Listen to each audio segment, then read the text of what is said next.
aí, paz seja convosco. Sejam bem-vindos ao nosso segundo episódio do Pode Crer, o podcast oficial da Igreja do Evangelho Quadrangular no bairro São Pedro. E hoje o nosso tema é: milagres realmente existem? Ou será que o pastor está fazendo aula de teatro? Será que a pastora está pagando testemunho? O que acontece na igreja? Será que esse povo faz teatro? Ou será que isso realmente acontece? Então hoje eu tô aqui com meu braço direito, vou começar apresentando. Se presente, fala seu nome e a sua igreja. Bom, gente, eu sou o Leonardo, sou da igreja do São Pedro, Quadrangular São Pedro. E eu tô aqui com o nosso entrevistado especial da noite, que é o Diogo. Amém. Eu sou o Diogo, sou lá do bairro Grogotó, da Quadrangular do Grogotó, e é uma honra estar participando com vocês. Bom, eu quis separar os dois aqui hoje pra fazer essa entrevista comigo, fazer esse podcast, porque se milagre existe, eu acho que os dois podem responder bem melhor do que eu. Podem falar bem melhor do que eu. Eu acho que sempre fica essa dúvida, né? Quando a gente vê, às vezes, o pastor orando e um demônio manifesta, alguma coisa acontece, a gente sempre fica em dúvida, será que é isso mesmo? Será que... A gente só entende quando a gente vive, né? Eu sempre falo isso aqui na igreja. Tem certas coisas na presença de Deus que a gente pode falar, que a gente pode ler, mas que a gente só entende quando a gente vive. Sim. E aí eu queria começar então com o testemunho do Diogo. Queria que ele contasse um pouquinho aí de como é que foi tudo. Porque tem um testemunho muito grande aí. Grande história. E aí, Diogo, milagre realmente existe? Então, existe, e a gente está aqui como prova disso, né? Para contar sobre o que aconteceu com a gente. Eu, quando nasci, eu já comecei com o primeiro milagre. Eu nasci com 900 gramas, com pneumonia e de 6 meses. Nossa Deus. Aí o costume antigo era que eles mandassem para casa, né? Porque a criança morria em casa, porque não tinha muito o que fazer. Aí para os antigos levavam-se para casa, porque para eles tinha um significado lá que morrer em casa era o que tinha que ser feito. Então eu fiquei no hospital, fui para casa com 900 gramas, cheguei em casa com 600 gramas e Deus soprou o sopro da vida em mim e eu tô aqui até hoje. O médico falou que eu ia morrer, mas eu tô aqui até hoje. E depois, né, cresci, tive a minha infância. Com 14 anos eu descobri uma doença que era rara. Na verdade, a gente não tinha descoberto porque ninguém sabia o que era, ou como que tratava, ninguém sabia.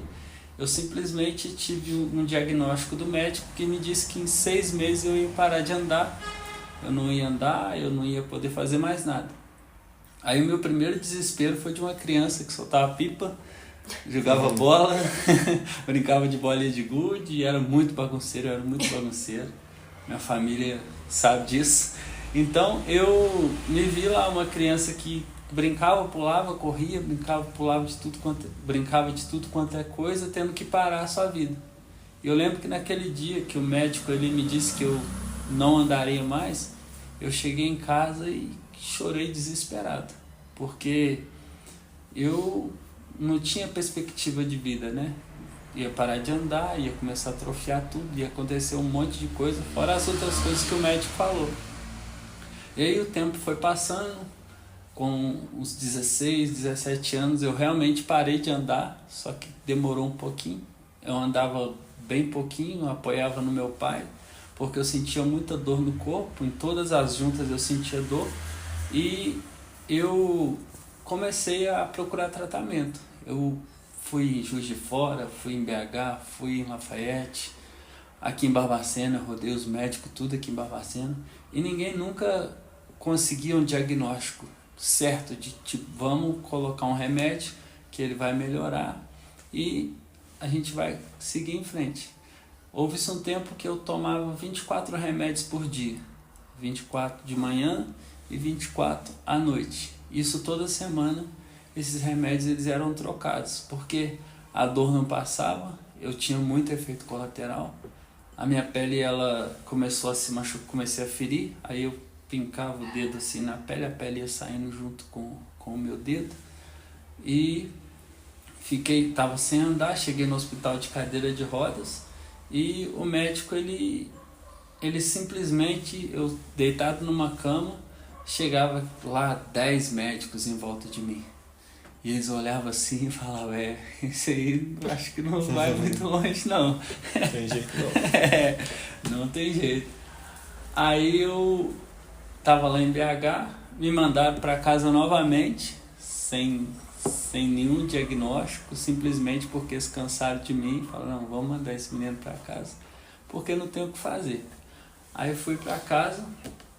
Chegando em casa, eu tive um período de cegueira, porque eu tomei muito remédio, e isso atacou a minha vista. Eu fiquei 7 meses, mais ou menos, de 7 a 1 ano, sem enxergar nada, totalmente cego.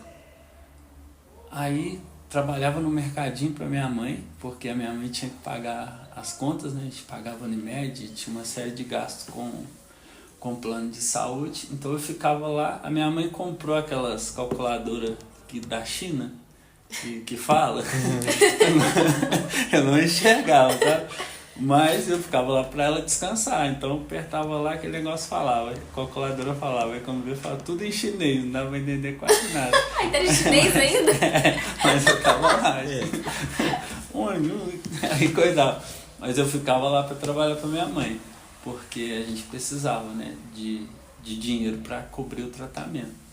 E passei esse período cego, eu fiz uma cirurgia de catarata lá em BH, consegui um médico, e o meu médico de Lafayette me indicou esse médico de BH, e quando eu cheguei lá ele falou que não tinha muita coisa para fazer, porque o meu olho ele já estava murchando, então eu já ia perder a vista direita. Então eu pensei assim, não, já que eu vou perder a vista mesmo, então eu vou tentar alguma coisa, né? Aí fiz essa cirurgia. O meu médico, ele me disse que eu tinha 30% de chance de ter uma melhora na vista, né? Mas aí eu fiz a cirurgia, deu tudo certo, graças a Deus. O médico saiu correndo antes de mim. Eu tava lá no bloco, ele fez assim com o dedo, perguntou quantos dedos que tinha, saiu correndo para contar para minha mãe e para minha avó. E naquele momento depois ele me contou que na verdade eu tinha 5% de chance de ter a minha vista restabelecida. Aí eu falei que não, se você tivesse me falado isso antes, eu acho que eu nem teria feito, porque 5% de chance é muito, muito difícil, né? Aí passei por esse período da vista, mesmo assim com muita inflamação na vista, um período que a dor também ela não cessava, já estava sem andar praticamente, muito inchado de remédio, e os médicos eles já não tinham mais possibilidade, porque remédio eu já não tinha mais o que tomar. Hoje em dia, se você fala o nome de remédio, eu sou quase um farmacêutico. Você pode falar que eu sei qual remédio que é. Aí cheguei, né, vim para a igreja, tive um período aí da minha adolescência, juventude, até os 22 anos, 23. Tive um período que eu misturava remédio com bebida, que eu achava que eu tinha que curtir minha vida, mesmo que eu estava doente, eu tinha que curtir minha vida. Procurei várias outras coisas para buscar cura também e não encontrei em lugar nenhum. E no dia 18 de agosto de 2017 eu encontrei a Igreja do Evangelho Quadrangular. E naquele dia parece que foi um boom, o negócio mudou. Porque eu lembro que o meu amigo, a minha prima pregou para mim, a minha prima sempre orou por mim, a Amanda sempre me chamava, só que eu não acreditava, eu sempre falei que evangélico eu não ia ser nunca. Na minha vida eu não queria, era eu de um lado e os crentes do outro lado, eles eram meus inimigos, então para mim não havia possibilidade de estar perto de um evangélico, sabe? Aí a minha prima ela sempre pregava para mim, a gente estava até comentando essa semana que eu sempre chegava na hora do devocional dela e ela ficava brava, que era a hora que ela tinha que orar, e eu chegava para conversar com ela lá. E ela falava, ela pregava para mim, falava de Jesus, e eu escutava ela. Só que quando chegava uma pessoa só perto, eu já começava a debochar dela. E tá, não sei o que, e ficava zoando, sabe? Mas a semente, ela estava sendo plantada na minha vida. E ela me convidou para vir para a igreja. Eu não vim por ela, porque eu falei que estava com dor de cabeça. Não vou. É a dor de cabeça que ataca todo mundo, né? Quando convida para vir para a igreja. Então ela me convidou, eu não fui. Aí um amigo meu me chamou, o Stefano, na sexta-feira. Na quarta a Amanda me chamou, eu não vim. Na sexta-feira o Stefano me chamou e eu fui para a igreja, fui lá na sede. E naquele dia o pastor pregou João 14,6. Eu sou o caminho, a verdade e a vida, e ninguém vem ao Pai senão por mim. Aí eu pensei, se Jesus é o caminho, Ele é a verdade, Ele é a vida, e ninguém vai ao Pai senão por Ele, não tem por que eu seguir outro caminho.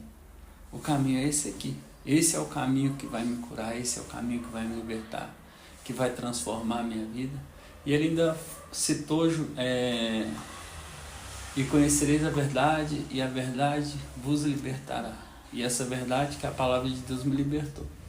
Então, daquele tempo em que eu conheci Jesus, foi lá em 2017, para cá, eu tenho vivido o melhor de Deus na minha vida. Não tomo mais remédio. Eu chego nos médicos, é muito engraçado, porque eu chego lá no meu médico, lá em Lafayette, ele até chora, porque eu cheguei lá sem andar, apoiado com meu pai, com a minha avó. E hoje ele já está mais velho, e ele sempre fica, menino, você tá bem mesmo? E eu ainda falo, não tô tomando remédio não. Nenhum remédio. Hoje eu não tomo nenhum remédio. Eram 24, até fui numa outra médica também, aqui de Barbacena, que na época cuidava de mim também, doutora Cristiane. Aí eu cheguei nela e falei com ela que eu não estava tomando remédio nenhum. Ela falou, mas como você não está tomando remédio nenhum? Eu tenho grupos no WhatsApp que são referentes à doença do diagnóstico que o médico me deu, e eu vejo lá pessoas que estão sofrendo, pessoas que são totalmente deprimidas, não fazem nada, não andam, têm os seus membros todos atrofiados. E eu tô aqui, ando de bicicleta aí 70 km, 100 km. Andando mais do que eu. Nossa, mas foi mais do que eu. Faço academia, corro, faço um monte de coisa para honra e glória do Senhor Jesus. Hoje eu tenho uma vida normal, sabe? Meu Deus. Os médicos, eles sempre disseram que não ia dar, que não ia ter jeito, que não tem cura, que é crônico. Meu pastor sempre fala, quando o médico fala que é crônico é porque ele quer falar que não tem jeito, não dá mais, sabe? Mas Deus, ele sempre tem o ponto, né? O ponto final, é Ele quem fala. E é importante até falar sobre algo que meu pastor falou, o pastor Johnson, no dia que eu cheguei na igreja. Eu estava lá no escritório, ele me chamou para ir lá no escritório. Foi o dia que eu aceitei Jesus como único suficiente Salvador. E ele disse uma única palavra, ele disse 3 palavras. Ele disse, Deus vai mudar a sua vida. Simplesmente, Deus vai mudar a sua vida. Foram palavras que vieram de um homem cheio do Espírito Santo, cheio do poder de Deus, palavras com poder, que quando tocou no meu coração, aquelas palavras, elas me curaram. Porque eu já não achava abrigo para mim, a vida para mim já não tinha sentido. Pelo caminho que eu tinha escolhido, por tudo que eu estava vivendo, não tinha sentido. E eu encontrei o caminho que foi o Senhor Jesus, na Igreja do Evangelho Quadrangular. Glória a Deus. É isso. A gente nem ficou aqui até de manhã. O Diogo falou assim, vai ser contato, eu fico até de manhã. Muita coisa. Nossa. A gente teve uma campanha recente, né, na nossa região, que foi a campanha da cirurgia divina. E aqui na igreja a gente teve diversos testemunhos. A gente contou alguns testemunhos passados. Teve um que foi muito marcante. Na semana da cirurgia divina, uma parente de uma irmã da nossa igreja chegou a falecer. Ela ficou ali por volta de 10 a 12 minutos sem batimento cardíaco. E começaram a orar e começaram a pedir, e ela voltou à vida. E assim, isso tudo mexeu muito com a gente compartilhou alguns testemunhos no Instagram da igreja. E uma coisa me chamou muita atenção, porque a gente contou o testemunho do Leonardo, que daqui a pouco ele vai contar. Sim. E teve uma pessoa, eu não sei quem é, porque não conheço e também não dei muita atenção, que ele falou assim, isso é ingratidão de vocês. Porque o médico faz o trabalho dele, e aí vocês estão falando que foi Deus que curou. Mas aí chega na sua história, eu acho isso interessante. A gente não despreza o trabalho do médico, ao contrário. É necessário o trabalho do médico. Ele é necessário. Amo ele. Né? A gente tem médicos excelentes. Mas a medicina, ela tem um limite. Isso. A medicina tem um limite. É igual você falou, chega uma hora que o médico fala assim, olha, não tem jeito. Já te dei todos os remédios, eu já fiz tudo que eu podia fazer, mas não tem. Tem uma hora que a medicina, ela tá limitada. A gente vê aí tantas pessoas hoje doentes, com depressão, com ansiedade, e tem excelentes psicólogos. Sim. Excelentes. Eu desde criança conheço uma psicóloga que é o meu xodó do meu coração, que é maravilhosa, uma serva de Deus. Mas a psicologia tem uma hora que ela tem um limite. E não só médicos, né? Você vê que você tentou procurar outros caminhos, mas também tinha um limite, não solucionava o problema. Então assim, não é que a gente despreza a medicina, pelo amor de Deus, gente. Não, a gente ama médico, né? Tem muito médico da igreja aí que é uma bênção. Mas todo recurso humano, ele tem um limite. Sim. Ele tem um limite. Então não é que a gente desprezou o médico. É porque na hora que chegou no limite do médico, aí o médico dos médicos, que é o Senhor, ele age. Verdade. Porque eu brinco, né, que o meu Deus é o Deus que ele desconhece o impossível. Ah, não tem jeito. Ah, não, esse aqui é o limite. Ah, vai ficar assim a vida inteira. Ah, Deus não conhece esse tipo de diagnóstico, não. Ele diz assim, não, deixa que eu soluciono. Uma palavra que eu não gosto muito é essa palavra, não tem jeito. Não tem jeito. Nossa, quando alguém me fala que não tem jeito, eu fico... Eu falei assim, não, você tem que converter. Não, você vai converter, vai ter não. Não, pra Deus tem jeito sim. Não. Gente, não é possível que crer. Eu como pastor, tem umas coisas que de vez em quando eu me seguro, entendeu? Porque a gente também tem que ser paciente, né? Mas de vez em quando eu escuto assim, pastora, é porque meu pai morreu assim, minha mãe morreu assim, é genético, pastor. Eu vou morrer assim também. Ah, pelo amor de Deus, converte. Converte. Vai morrer assim? Mas não, é porque não conheceu o médico dos médicos. Não entendeu que tem uma solução. Fica meio que tipo o paralítico do tanque de Bethesda. Eles falam, o que você quer que eu te faça? Ah, Senhor, mais isso, mais aquilo lá, mas quando a água é agitada eu não consigo chegar lá porque vem outro na minha frente. Jesus está ali na frente, falando, o que você quer que eu te faça? Só fala o que você quer. Mas não é, porque você quer. Não, só fala que eu não adianta. Bom, eu queria agora que o Leonardo contasse o testemunho dele. E ele não queria contar, mas é o meu milagre favorito. Quando eu assumi a igreja, uma pessoa veio pedir aconselhamento. Falou assim, pastora, eu acho que esse negócio de milagre, eu acho que isso é mentira. Você já viu alguém... gente, aí testou muito a minha paciência espiritual. Você já viu alguém numa cadeira de roda que o médico falou que não tinha jeito, voltar a andar por um milagre?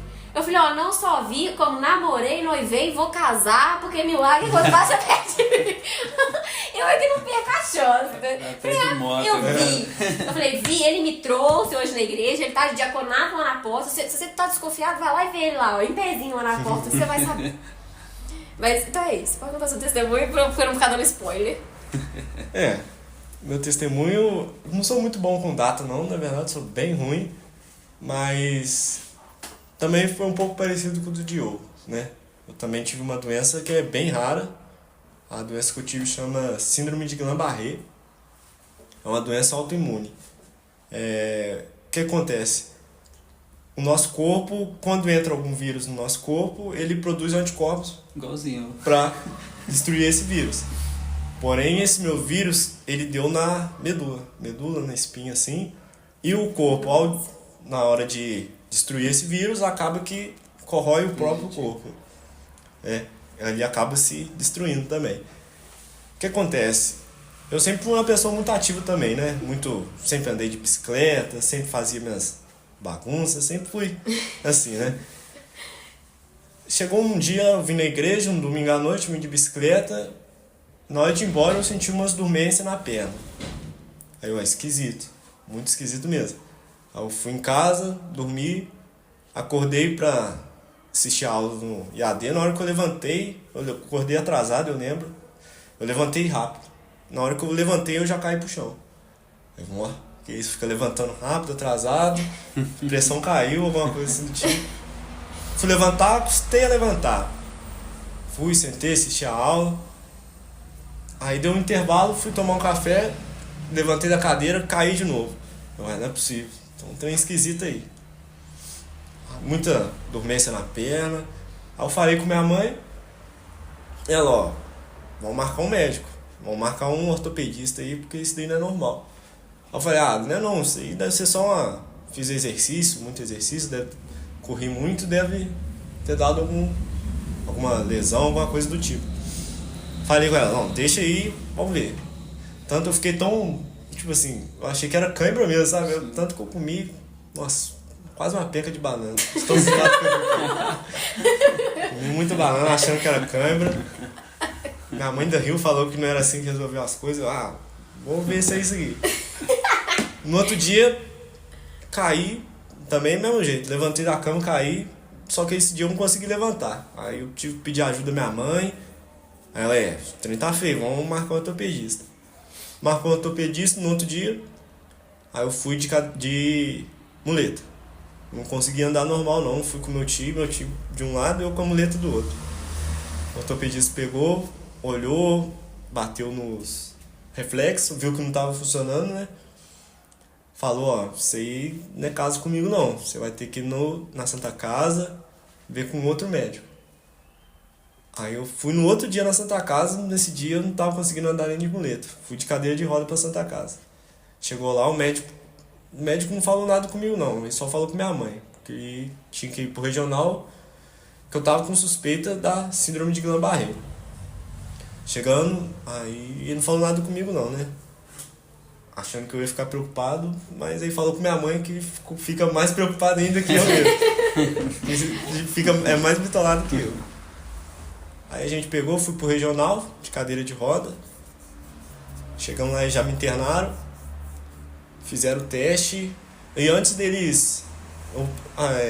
como fala? Antes deles tirar o diagnóstico, eles já começaram a tratar a síndrome de Guillain-Barré. Porque a síndrome de Guillain-Barré, ou ela acontece de fora para dentro, que aconteceu comigo, que eu fui perdendo os movimentos da mão, da perna. Aí depois que você perde o movimento de fora, você começa a perder o movimento dos órgãos, né? Parando pulmão, coração, aí você morre. Só que a minha foi de fora para dentro, né? Aí eles já começaram a tratar com imunoglobulina, um remédio. Nisso o médico fez um exame, eu tive que fazer um exame na espinha. Acho que é punção lombar que chama o exame. Que eles põe a injeção lá na sua coluna, tiram um líquido para fazer o teste lá. Aí fizeram o teste, deu quase 100% de síndrome de Guillain-Barré. Para confirmar mesmo, eu tive que ir lá em BH e fazer teste por onda de choque, essas coisas assim, para testar os reflexos.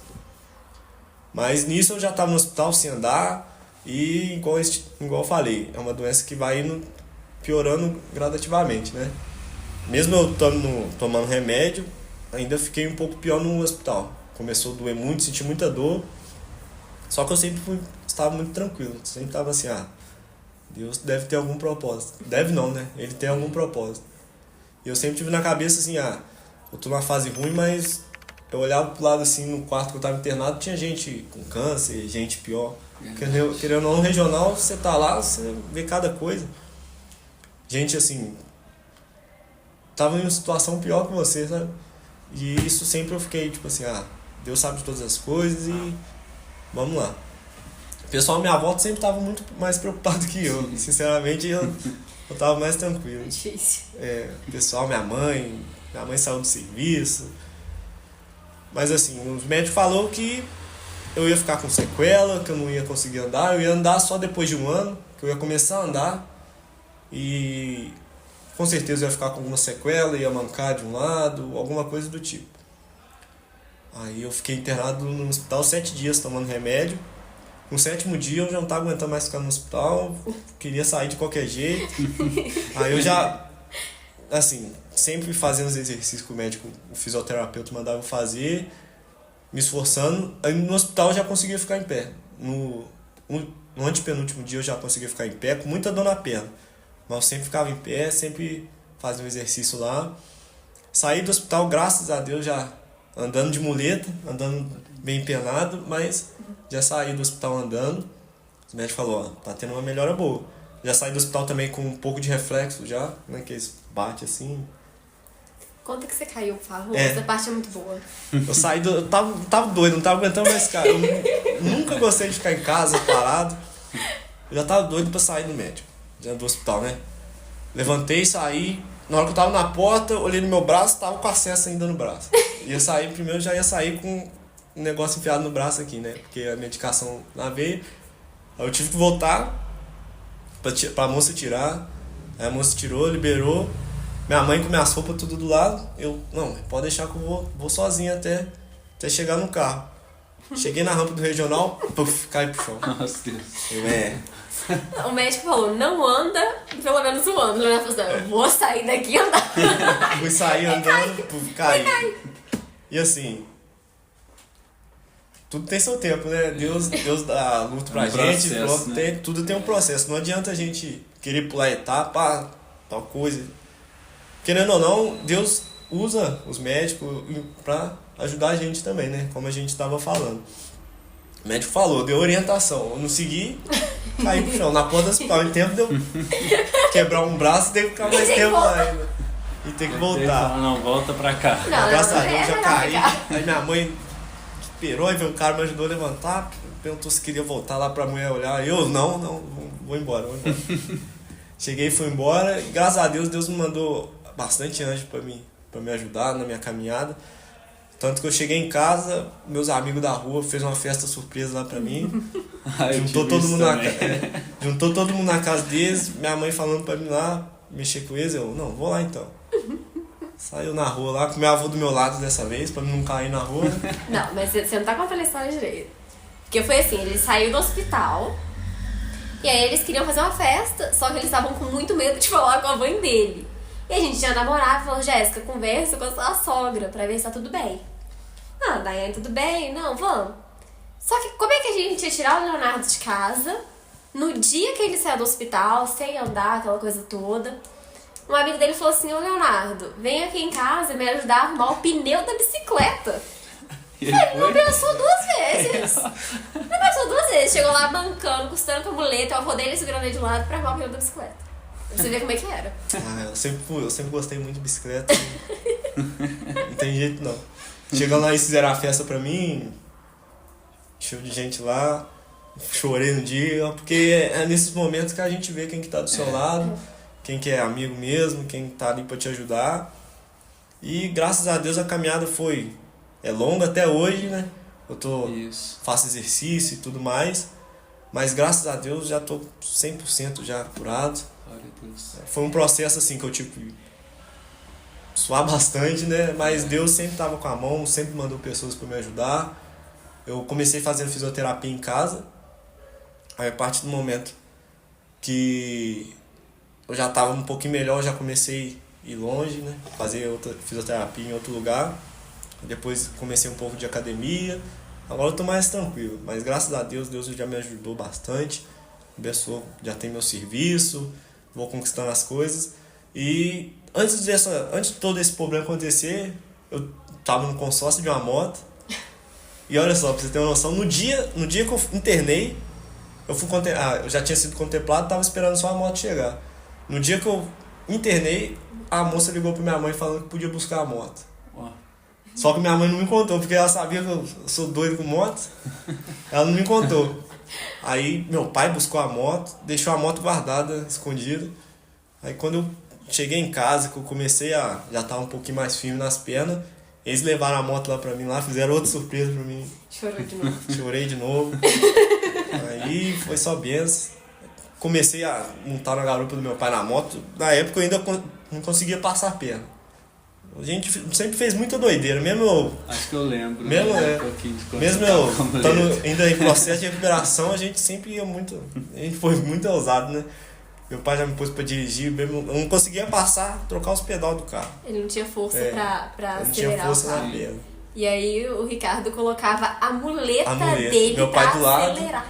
Pegava a muleta, controlava o freio, na verdade eu ficava com um pé no acelerador e outro na embreagem. E ele com a muleta do outro lado assim, Ele com no a freio. Aí... Eles iam lá pra aquele campo lá da exposição pra treinar. Pra treinar. A moto não conseguia subir nela. Eu vinha com o braço, apoiava nele, né, com o braço, vinha com o outro e puxava a minha perna e jogava pra cima da moto. Acho que Assim, eu lembro dessa época que você tava de muleta. Foi bastante luta, foi sofrido. Mas graças a Deus. Depois que comecei a andar de bicicleta também, voltei de pouco.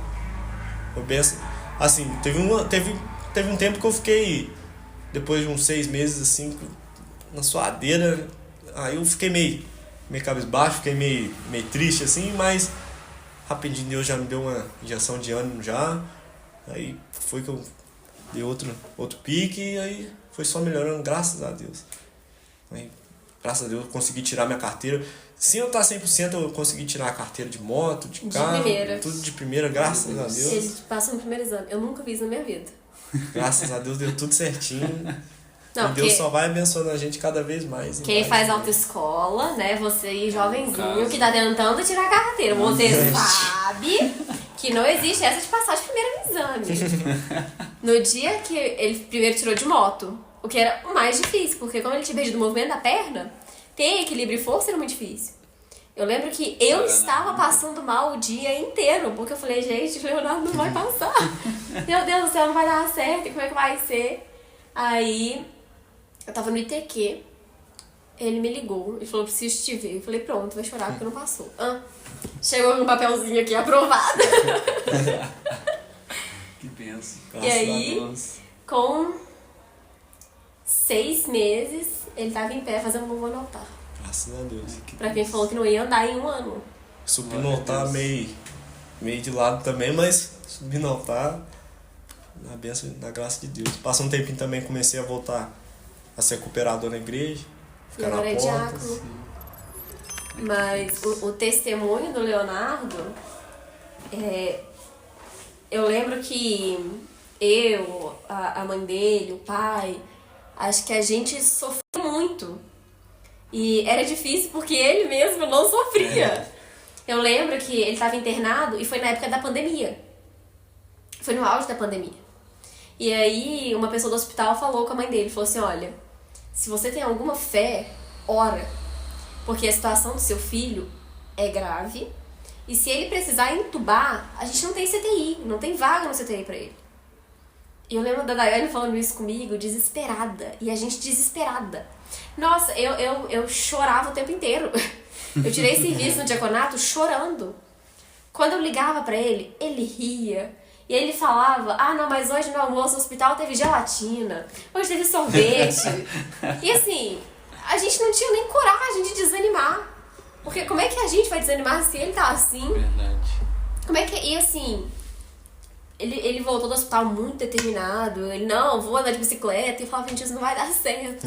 A primeira vez que eu fui na casa dele depois de tudo isso, tinha uma garrafinha de água assim, olha, na mesa. E ele foi tentar abrir e ele não conseguia.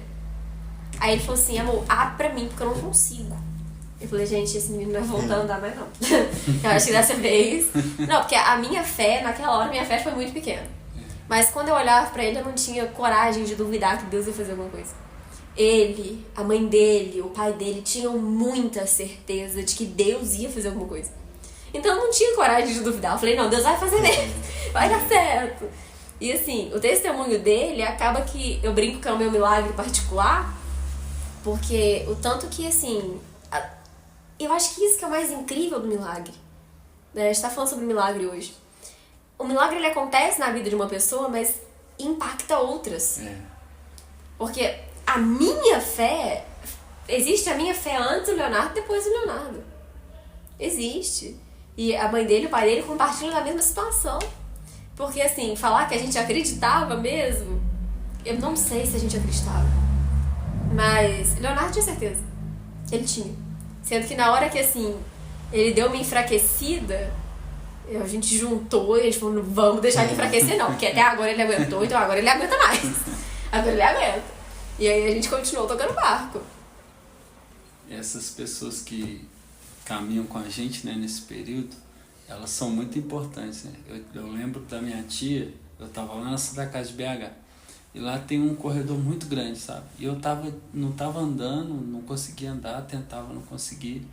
Eu simplesmente agarrei nas costas da minha tia assim, e eu ia arrastando o pé. Meu pé eu não conseguia levantar, eu ia arrastando mesmo o pé, andando de um corredor pro outro, pra lá e pra cá. Sabe pra que eu tava tentando andar? Porque a lanchonete era lá embaixo. Eu queria comer coxinha. Então eu andava pra lá e pra cá. E você falou do pessoal que fica do lado, né, no hospital. Lá no meu quarto tinha 7 camas. 4 assim e 3 de cá. Aí, ao de cá, acordava de madrugada, morreu, não deu pra ele não. Morreu, não deu pra ele não. Morreu. Chegava em mim e pulava pro outro quarto. Que doideira. E minha tia ficava desesperada, minha mãe também ficava desesperada. Até que a minha mãe teve que vir embora, porque ela não aguentava mais me ver naquela situação. E eu, igual o Leonardo também, eu nunca pensei que eu ia morrer, sabe? Em momento nenhum eu pensei que agora acabou, vou morrer. Mas tem gente que hoje me conta, até a Letícia, a Larissa, as gêmeas, elas me viam na época lá no bairro. O pessoal me vê hoje, eles falam, naquela época eu olhava pra você e falava, vai ser o último dia dele, porque não vai ter como não, esse menino vai explodir de tão inchado que ele tá, sabe? Então essas pessoas que estão do lado da gente, elas ajudam a gente muito. A minha mãe, a surpresa que eles fizeram, a gente tava vindo de BH, aí minha tia colocou faixa na rua, botou telemensagem, gente, eu fiquei... E a minha mãe contando pro motorista do lado, e eu atrás, e ela achando que eu tava escutando. Não é possível que eles vão fazer isso, gente. Eu sou tímido, vai morrer. Cheguei lá, tinha faixa, tinha salgado, tinha um monte de coisa pra me receber, sabe? E é um carinho muito especial, sabe? Porque é a família da gente que tá com a gente ali, né? Que luta pela gente e a gente vence por eles, né? A gente, igual você falou, a questão das pessoas também se fortalecerem na fé. Né? Ele se fortalece através do nosso testemunho e fica até pro pessoal também. Às vezes está passando por uma luta, por algo que os médicos já falou que não tem jeito, a gente está aqui como prova de que tem jeito sim, né? Tem jeito. Tem jeito. E assim, o milagre do Leonardo é completo, porque, gente, sinceramente, eu tenho leves traumas com autoescola. Você passar de primeira na moto e no carro, não, aí pra mim eu falei, não, é muito Deus esse negócio, porque não tem como. E assim, nossa, eu raramente choro. Eu raramente choro. Aqui na igreja, quando eu choro, vira assim, nossa, a pastora tá chorando. Porque eu raramente choro. Mas eles fizeram uma surpresa pra mim no meu aniversário. E eu fiquei muito assustada com tudo. Na hora que eu olho, tá o Leonardo em pé fazendo louvor. E tava fazendo 6 meses que ele tinha sido internado. Nossa, aquilo eu não aguentei. Eu falei, gente, parece miragem, parece que não é verdade. Por isso que eu falo, tem coisa que a gente fala, tem coisa que a gente prega, mas quando a gente vive, aquilo é surpreendente. Não é que alguém me contou. Eu vi ele sem força pra abrir uma garrafinha. Tinha que ajudar ele a levantar, a sentar. Ele sentia muita dor.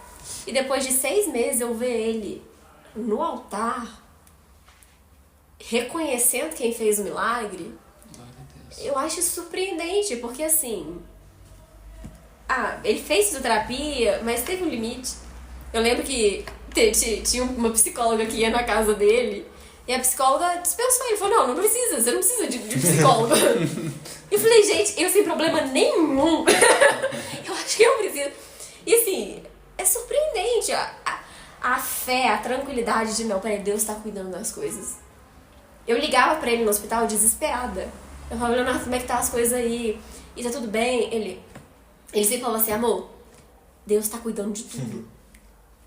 Era ele que me acalmava, ele pregava pra mim. Porque eu mesma falei, gente, agora o que ele faz? Ele, amor, tá tudo tranquilo, Deus tá cuidando de tudo. Então, assim, eu acho isso lindo no milagre, né? Quando o milagre, ele chega em outras pessoas. Ele muda a vida das pessoas que estão perto. Porque é uma experiência, acaba que é uma troca. Você vê, o seu testemunho hoje em dia ganha muitas almas. Sim. Assim como o do Leonardo. Sim. Porque um milagre, quando Deus faz algo na nossa vida, não é só pra gente. Isso gera uma movimentação ao nosso redor. E isso é muito surpreendente. Mas quando a gente também reconhece quem é que faz o milagre. Sim. Não é que ele só A ocorreu. glória é pra ele, né? Pra Jesus. A glória é dele. E então agora a sua vida normal, Diogo. Graças a Deus. Trabalhando. É isso, Diogo! Não, vamos lá, não. A gente, o primeiro podcast foi sobre relacionamento, Diogo. O tanto de burburinho que deu. Porque, grupo de jovens. A gente abriu uma caixa de pergunta. Os principais perrengues do jovem cristão. Só tinha coisa de namoro. Mas o jovem, ele vive nesse redor. Desesperado. Tipo assim, milagre na saúde? Amém, mas milagre na vida sentimental. Gente, é um milagre mesmo. Nossa, ela passou muita coisa. Pra chegar até no casamento foi muita coisa. A gente venceu muita coisa. E o pessoal acha que é fácil. Vocês estão pra casar, vocês sabem que Tá tranquilo. Ó, junta dinheiro. Vai juntando dinheiro. E ora Ora. bastante. Porque o principal é Deus que faz o milagre também na hora do namoro, na hora do casamento, na hora de casa, montar casa. O tempo todo Deus faz milagre. Aí depois que casa tem que pagar as contas da casa. Fazer compra, trabalhar, conciliar ministério com casa. Porque o Diogo agora, né, gente, pra quem não sabe, o Diogo é mais do que dedicado no ministério. Nossa, Deus. Sábado aí tem uma provinha aí especial, Tô a chegando. famosa prova da convenção, que só quem Só passa quem entende. passou. Entendeu? Esse perrengue aí é maneiro. Nossa. Mas, ó, gente, é maneiro, tá? Ó, vocês que querem ser pastor, É muito bom que vivenciar. Deus abençoe você. E é aquilo, é curtir o processo. O Rafa sempre fala, o pastor Rafael e vocês sempre falam. Fala Diogo, fala de processo. Tudo que eu prego é sobre processo. Porque a gente passou por um processo. Não foi, eu contei aqui em pouco tempo, mas foi dos 14 aos 23 anos. Nossa, quase 10 anos. O período em que eu estive doente, até eu encontrar Jesus e ser curado totalmente. Então tem muita coisa, sabe? Muita coisa Deus apagou da minha memória, não lembro de muita coisa. Mas os pontos que Ele me lembra, os pontos em que eu sou grato a Ele, porque só eu sei do que é. Eu ficava muito feliz, você deve ter passado por isso. Eu ficava muito feliz quando eu conseguia correr, conseguia pular. Eu dentro do meu quarto, sozinho, que eu não andava, né? Aí eu já conseguia movimentar assim devagarzinho, com a muleta e tal. Aí soltei a muleta um pouquinho, tô andando. A gente comprou uma esteira muito velha, não era esteira que andava sozinha. Você tinha que forçar pra você andar nela, porque eu tinha que andar. Esteira manual. Aí eu, dentro do meu quarto, eu pulava assim, pulava uma vez, pulava outra, eu chorava, por isso hoje eu valorizo eu andar, eu ando de bicicleta mesmo, porque eu sempre quis provar pra mim mesmo que eu podia, que eu conseguia, sabe? Quando a pessoa falava, você não consegue fazer isso mais, não, eu vou te mostrar que eu consigo fazer sim. E minha avó ficava doida, minha avó faleceu antes de eu melhorar, tem 13 anos que ela faleceu. E ela sempre lutou ali por mim, sabe? E ela ficava doida porque eu queria correr. E eu não podia, porque se eu caísse ia quebrar tudo. Ela falava, menino, você vai quebrar tudo, você vai machucar. E eu queria correr, queria pular, queria brincar. E ela ficava doidinha, porque eu não parava, sabe? E o que me motivou foi isso, foi eu não desistir. Eu não desisti de andar de bicicleta, eu não desisto de fazer uma academia. Eu não desisto de ter uma vida normal, porque as pessoas falam, e aí, e a vida, como que é? É normal? A gente tem as nossas limitações, todo mundo tem. Eu tenho as minhas limitações na minha área, outras pessoas têm as limitações delas na área dela, sabe? Mas isso não me impede de ter uma vida normal. Não me impede de viver normal, como todo mundo, sabe? Isso é maravilhoso, porque as pessoas às vezes falam, você passou por todo esse processo. Aí passei por todo esse processo. Aí tive depressão também junto, né? Achando que tudo tinha acabado. Mas lá no fundo Deus estava ali, Deus estava no controle, igual o Léo falou. Deus está no controle de tudo. Deus não dá uma luta pra gente que a gente não é capaz de suportar. Ele mesmo dá força. Por isso que a gente às vezes tem que. A gente tá num problema, a gente tem que ficar tranquilo. Deus sabe de todas as coisas. Igual, quando eu tava no hospital, o exame que eu fiz na coluna é um exame que é ruim. Ele dói bastante. Porque, querendo ou não, a agulha enfiando lá dentro da sua coluna, lá no meio. É uma agulha desse tamanho assim, não entra toda dentro da sua coluna porque nem dá. Mas pra chegar até lá, é uma agulha mais ou menos desse tamanho assim. Eles iam me fazer esse exame, eu não tava internado ainda não, né? Porque você entra, tem a recepção, no regional tem a recepção, tem uma sala que fica cheia de gente, né? Que é, eu não sei qual que é o nome da sala. Acho que é um ambulatório. Que fica o pessoal mais simples e depois que você é internado. Eles iam fazer esse exame na frente de todo mundo lá. E o exame, assim, é um exame muito ruim mesmo. Eles iam fazer na frente de todo mundo lá e vão fazer. Só que aí eu consegui ser internado antes ainda. O médico já tinha colocado tudo lá do meu lado, na maca que eu tava, e colocou todos os equipamentos do exame. Eu vi aquilo, minha mãe viu, minha mãe preocupada em fazer na frente de todo mundo. Eu dormi. Na hora que eu vou fazer isso aí, eu me acordo. Porque eu sinceramente não sabia que exame que era, né?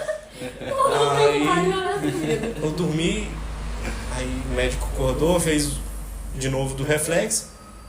Eu cheguei no hospital com reflexo, o reflexo perdeu todo no hospital. Porque é uma doença muito rápida, né? Aí ele disse, não, vou fazer depois. Não vou fazer agora não, deixa pra fazer depois. Eu fui internado, aí sim, me colocaram na sala lá separado, fizeram o exame. O exame dói demais, mas deu tudo certinho, graças a Deus. E assim, Deus acompanha a gente a todo momento. Igual você falou, tem um processo, né? Tem um processo, a gente não pode querer pular etapa, né? Eu caí bastante vezes até lá em casa. Já também tomei uns 3 tombos. Na casa desse meu colega que a gente fez a festa, eu fui tentar subir a escada dele sozinho, caí também. Mas assim, querendo ou não, é com os tombos que a gente vai prendendo. Eu tomei bastante, tomei uns 5 tombinhos bons. Graças a Deus nunca quebrei nada. Não precisei voltar. E também que você falou, que fica, a gente quando a gente conquista as coisas, a gente fica muito alegre, né? Eu cheguei e ainda tava bastante. Eu consegui andar com a muleta com bastante dificuldade, mas igual não conseguia levantar muito a perna. Aí pra passar no box eu não conseguia, pra tomar banho já era difícil. Minha mãe tava me dando banho. Só que eu nunca gostei de depender de ninguém. Não é questão de orgulho, essas coisas assim, é porque, sei lá, eu sempre acho que as pessoas têm bastante coisa pra resolver. Nunca gostei de ninguém preocupando muito comigo. Aí minha mãe tava me dando banho. Um dia, deu 2 dias, aí no 3º dia, mãe, pode deixar que você só fica na porta ali, qualquer coisa, te dou um grito. Aqui no chão. Aí qualquer coisa você me dá um grito e me cata do chão. Não, certeza? Não, tranquilo, eu vou te chamar pra você me levantar da cadeira, porque eu tomava banho e sentar na cadeira. Aí eu tomei meu banho, pendurei nas paredes lá, levantei, sequei, abri a porta, oi! Está abrindo a porta. Tipo assim, sempre fui. Mas assim, quando eu levantei. Primeira vez que eu levantei da cama, eu fiquei rindo, gritei, minha mãe, olha aqui. Levantei da cama, eu levantava todo torto. Custava fazer uma força danada, mas levantava, ria, falava com minha mãe. É uma felicidade demais. A gente lembra, a gente chora, até arrepia. Eu quando vejo os vídeos que eles fizeram porque meu pai tem tudo no celular dele. Tudo. Gravou tudo, desde dentro do hospital. Sim. Todo o processo aí tem gravado no celular. Aí eles fizeram um vídeo, sempre que eu vejo vídeo eu arrepio, porque eu deitado, pra me levantar eu tinha que virar de lado, aí eu dobrava assim, eu pegava, virava. Você já agarrou no lençol assim, né? Era só usando, ia dividindo o peso do corpo, pra levantar também era um sacrifício danado, mas sempre Deus deu força pra gente. Eu lembro que essa questão de levantar, A gente dá vontade de ir no banheiro, né? E quando você tá sentindo dor, como você faz? O meu pai passava a noite toda, ele do meu lado, com a mão na minha mão, e eu gritando de dor, meu pai a noite toda comigo, a noite toda. E às vezes ele tinha que sair para levantar. Eu levantava agarrando assim, agarrava aqui, agarrava no guarda-roupa, agarrava na porta, ia devagarzinho e tudo doía, que eu achava que eu ia desmontar, mas conseguia, sabe? E uma coisa que eu sempre falo também, é que tem aquela frase que todo mundo posta nas redes sociais, só vive o propósito quem suporta o processo. Eu sou meio contraditório com essa frase, porque eu sempre falo para os meninos lá na igreja, só vive o propósito quem vive o processo. Com certeza. E quando você vive o processo, quando você está ali de frente, não, eu vou viver, eu vou encarar isso, você aprende muita coisa. Para suportar é você fazer assim, fechar e só esperar esperar o tempo passar. Mas quando você vive, você é grato. Mas o meu pai, ele sempre me ensinou, assim, me ensinou pra igreja no geral, que Deus não é um Deus de ação, ele é um Deus de reação. E às vezes a gente fica esperando um milagre acontecer na nossa vida. Sim. Ah não, eu quero ver se Deus é isso mesmo, ou se esse povo tá contando verdade. Mas também não faz nada pro milagre chegar. Não faz nada. Igual, vocês tiveram um processo difícil. Tinha médico, tinha remédio, procuraram recurso. Aí tem gente que quer um milagre, mas não faz nada. Nem na igreja vem. E quer ver se Deus opera um milagre mesmo. Faz uma corrente. Vive o processo, não quer viver o processo. Tudo na vida é realmente um processo. E não é só esperar o tempo passar, é ter atitude. É igual o Ricardo, ele gravava o processo todo. Porque ele falava que ele tinha certeza que Deus ia operar um milagre. E o Leonardo também tinha certeza. Quando o Leonardo ficou meio tristinho assim, ele ficou meio bravo com o processo, que o processo era difícil. O Ricardo mandou ele, olha, faz um vídeo, porque o Leonardo tem que ver o quanto que ele tá melhorando. A gente fez um vídeo. E era surpreendente. Porque ele não tava cantando não, mas ele ia, não, eu vou fazer. E ele gostava de subir na bicicleta, subia na moto, não sei o que lá, porque é isso. Tô no processo, o processo é difícil, mas eu sei que mediante a minha ação, Deus ele vai reagir, ele vai fazer uma coisa. Agora, eu não dou passo nenhum pra minha melhora. Eu não faço nada. Aí eu quero que Deus magicamente apareça no meu quarto, põe a mão na minha cabeça e eu melhore. Faz um milagre? Não, o milagre, ele acontece Tem que buscar ele. mediante a nossa fé, mas é uma fé inteligente. É uma fé que crê que Deus vai fazer, mas que também coloca em prática aquilo que ele pede. Se ele está pedindo um tratamento, vamos fazer um tratamento. Sim. Se ele está pedindo para eu levantar e ir para a igreja, eu vou levantar e vou ir para a igreja. Porque, peraí, tem alguma coisa que eu tenho que fazer para o milagre acontecer. Sendo que quando o Leonardo começou a desanimar de lutar no processo, a gente juntou de novo, porque lá é assim, que ninguém abandona o barco. A gente juntou de novo e falou, não, ele não vai parar não. Não, o processo não terminou, então ele não vai parar. Porque o segredo é esse, é continuar. Tipo assim, eu não tô vendo agora a possibilidade do meu milagre acontecer. Mas eu vou continuar lutando até que Deus faça ele acontecer. Eu não vou entregar os pontos. Eu não vou falar, também deixa a vida me levar, a vida leva eu. Então que deixa. Não, é viver o processo mesmo. E igual você falou, né? A doença é um processo muito difícil, o processo da melhora ele é muito difícil. Mas não só isso. A gente tava brincando aqui de relacionamento, mas tem um processo também. Nossa. Tem um processo. E é difícil demais. Depois que você casa, tem adaptação com o outro, duas mas culturas você tem que diferentes, viver tem que juntar a cultura. É, igual eu e o Leonardo, a gente tá junto há 5 anos. Um longo processo. Sim. Que foi difícil. Ele ficou doente, eu também tive alguns problemas. E a gente o tempo inteiro ali se ajudando, aí a gente noivou, não, agora as coisas vão ficar melhores.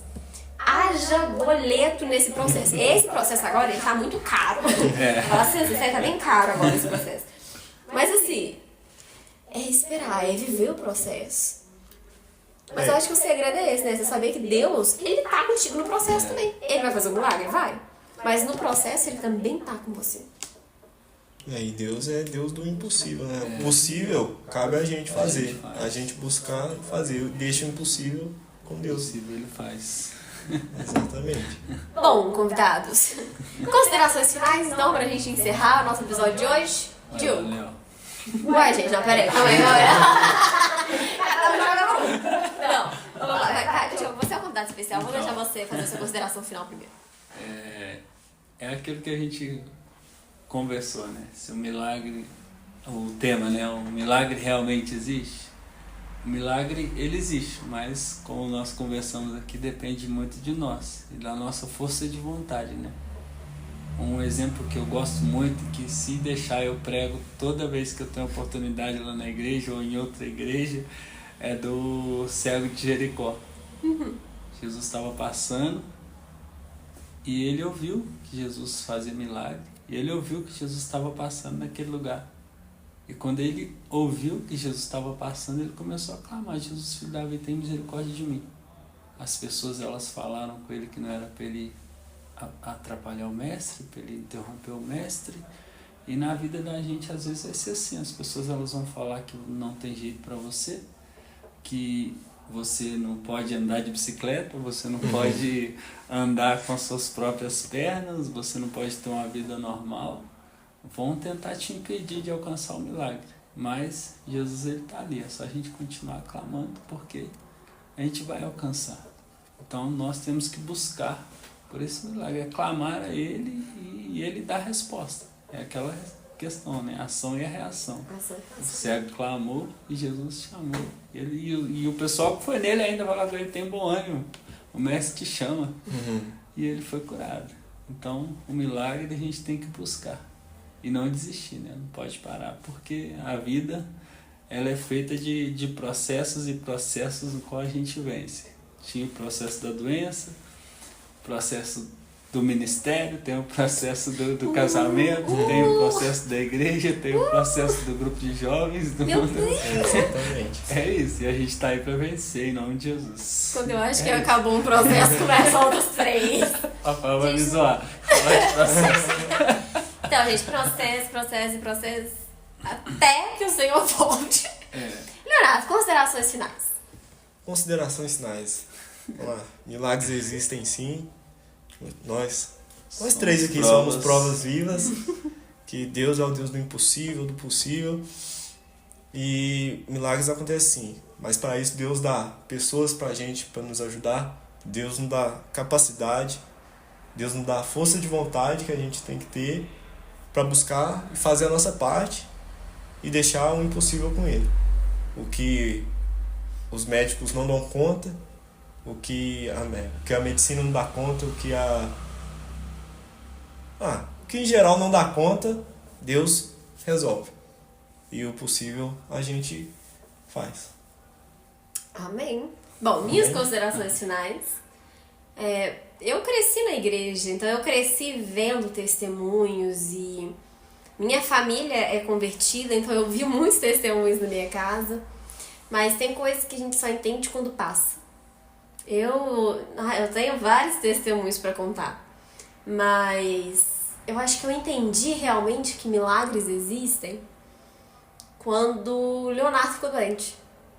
Porque quando a gente começou a namorar, a gente recebeu uma oração, um processo. Teve algo ali e Deus confirmou no nosso coração. Ele confirmou no nosso coração através de uma pastora muito querida, que eu amo, pastora Bruna. E ela falou assim: olha, o relacionamento de vocês, ele tem um propósito muito maior. Não é só um relacionamento, tem algo a mais. E quando o Leonardo ficou doente, e todo o testemunho, todo o processo que a gente passou juntos, ali eu consegui ver Deus de perto. Ali eu consegui ver Deus agindo nos detalhes. E eu acho que ali eu entendi o propósito. Ali eu entendi que era não só pra mim, como pra minha sogra, pro meu sogro, pra muitas pessoas, era Deus falando assim: olha, eu cuido dos detalhes. Não é nada por acaso. Então, assim, o que eu tenho hoje por fé tem muito do que eu já vivi, Mas com certeza tem muito do que Leonardo me ensinou. Ah, porque ela é pastora, ela crê, não sei o quê, mas de vez em quando a gente fraqueja. Mas Leonardo nunca me deixou duvidar que Deus realmente estava no controle das coisas. Nunca. Acho que em toda peleja que a gente passou, Leonardo sempre fala, amor, vai dar tudo certo, Deus está no controle de todas as coisas. E toda vez que eu penso em parar, que eu penso em desistir, que eu falo, eu não vou dar conta, eu seguro na mão dele e ele fala, vai dar certo, Deus está no controle das coisas. Eu sei que milagres existem, eu sei que Deus está comigo independente do processo. Porque não só ele tá comigo, como ele mandou um anjinho particular pra minha vida. Eu brinco que o Leonardo é meu anjo particular.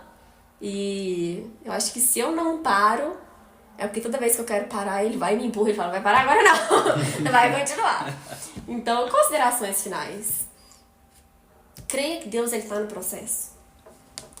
O milagre ele vai acontecer, mas enquanto o milagre não acontece, ele também está com você. E quando você não estiver mais dando conta, ele vai mandar alguém que vai te ajudar, que vai caminhar com você. Seja o seu pastor, seja um irmão da igreja, ou talvez o seu namorado, seu noivo, mas ele vai mandar alguém porque ele nunca desampara quem realmente precisa dele. O tempo inteiro ele cuida, o tempo inteiro ele tá com a gente. E é isso. Milagres realmente existem. E se tu quer comprovar isso, procure a igreja mais próxima de você e verifique. Vamos ver se o pastor faz... É assim, né? Eu não posso falar de qualquer igreja, mas da minha, né? Quadrangular Barbacena, querido, pode ir, que essa aí, ó, indicação própria, essa aí eu garanto que vai dar certo. Top. Então, tchau coletivo. O pessoal tava rindo que a gente deu tchau coletivo, ficou tudo bagunçado no primeiro episódio.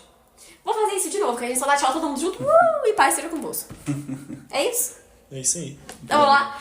Tchau! Paz seja convosco.